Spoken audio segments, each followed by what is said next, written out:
गिबियावनो जोंनि बिटिआरनि मानगोनां सीएम बिथां प्रमद बर' सारनिसिम महरगिरिफोरनि जानानै आङो रोजा रोजा साबायखर बावहरगोन। मानोना दिनैनि साना जोंनि बर' महरगिरिफोरनि थाखाय जोबोद गोजोनथाव आरो गोग्गाथाव बाथ्रा। गिबियावनो जोंहा जितु बड' सिने आर्टिस्ट एस'सिएशना मोनसे थाजोर मावखुलि गैयामोन। दिनै गभर्नमेन्ट बिटिआरनिफ्राय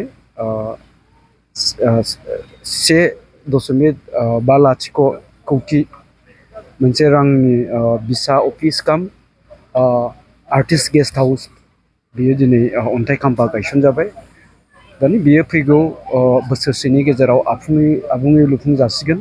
बे जोंनि थाखाय खोब गोजोनथाव बाथ्रा। आरोबाव जोंहा नैबे बागानसालियाव थानाय जा दुलाराय बर' हारिमु आफादनि जा मावखुलि, बे मावखुलियावबो जोंहा आफादखौ सालायनांगौनि थाखाय मोजां मोनसे मावखुलि गैयामोन।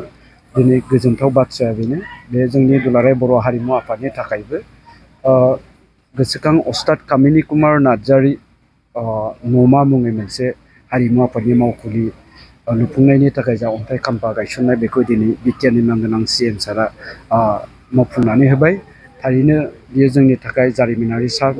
जों बेखौनो आसा खालामगोन सरकारनिफ्राय बेफोरबायदि गुबुन गुबुन बिथिङाव हेफाजाब मोनबाय थायोब्ला जा दुलाराय बर' हारिमु आफादानो होन, बड' सिने आर्टिस्ट एस'सिएशनानो होन, जोंनि हारिमुखौ गुवारै फोसावनांगौनि थाखाय, बेखौ फेहेरनांगौनि थाखाय हाबाफारि लानायाव सुबिदा जायो। मानोना जोंनि हारिखौ जोङो सिनायथि होनो गोनांब्ला, जोंनि हारिनि आसार खान्थि जा मावनाय थांनाय जे थासारि, बेखौ गुबुननो मिथिहोनो गोनांब्ला जोंनि नैबे हारिमुखौ, जितु जोंनि बर'नि हारिमु, बे बर'नि हारिमुखौ जोङो मुलुगाव फोसावनो हानांगोन। दा मुलुगाव फोसावनो हानांगोनब्ला जोंनि जितु हारिमुनि जि थासारि, बे थासारिया जौगा थाखोनि जानांगोन। दा जोङो हारिमुखौ जौगा थाखोनि खालामनो गोनांब्ला बेखायनो जोंहा माखासे हाबाफारि मावनांगौ थायो। जायफोर मावनांगौ हाबाफारिखौ जोङो सरकारनि हेफाजाब नङाब्ला मावफुंनो हाया। दिनै जोङो बिटिआर गभर्नमेन्टखौ बाख्नायगोन, मानगोनां बिथां प्रमद बर' सारखौ बाख्नायगोन। बे बर' हारिमुखौ जेरैखि जाया गोजौआव थिखांनांगौनि थाखाय, फेहेरनांगौनि थाखाय बिथाङा गुबुन गुबुन हाबाफारि मावबोबाय थादों। गिबि खोलोबनि थाखाय जोंनो गंद सिनेमा हल जा लुफुंनाय खामानि, बे लुफुंनाय खामानियाबो जागासिनो दङ। थांनाय 30 जुन खालारखालि जोङो सेरफांगुरियाव थानाय जा टिकेन्द्रजित नार्जारी डिजिटेल मिनि सिनेमा हल, बेखौ बेखेवनानै होबाय।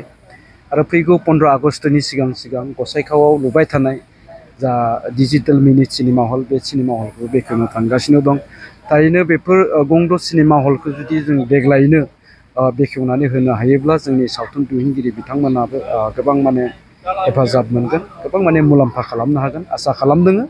बेबायदिनो जोंनो बिटिआर गभर्नमेन्टआ मानगोनां प्रमद बर' बिथां सारा इयुननि समाव हेफाजाब होबाय थागोन।